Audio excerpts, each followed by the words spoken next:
In fact, more breaking news coming in. The French President Emmanuel Macron was stopped by the New York City police on day one of the 80th UNGA in the Big Apple. Macron was stopped by the Fed because US President Donald Trump's motorcade was en route. Irritated by the Feds, the French president called up the US president and told him the ordeal and then walked to the French embassy. Let's take a look at that video. I'm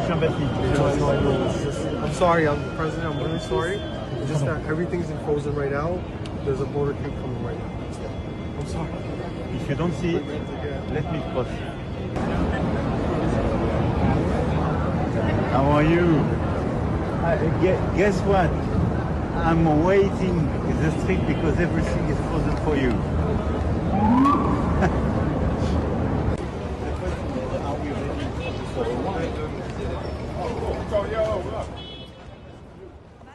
It's interesting to see that visual on our screen and then a phone call by Emmanuel Macron calling up Donald Trump saying that I've been held back because your motorcade, they're all waiting for you, they've cleared the roads, including the French President Emmanuel Macron has been asked to sidestep to allow for the motorcade of President Trump to pass by. Again, I would like to mention in the past, there is no love lost between Trump and Macron. There have been a number of times. I think the last time around when both leaders met, this was at the G7 in Canada. Trump said that he was a publicity-seeking president of France. How do you see this development taking place?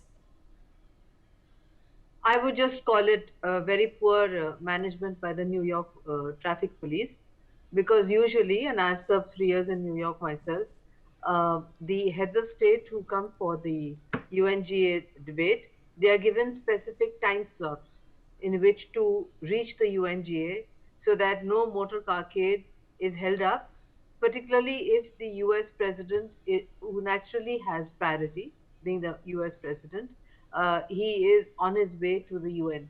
So I would not blame President Trump this time. I would blame the New York City police and the natural arrogance of the American police wherever they are now, because they think that they are the greatest. I would like to add that the photograph of all these EU leaders sitting outside the President Trump's office, which was seen by all of us across the world, made us understand the power game that President Trump has very successfully played with the EU. He has, in the process, downgraded the status of the EU leaders in the eyes of us, the emerging developing countries. Right. Our leaders have never done what these big guys, so-called big guys, NATO power, E5 have done.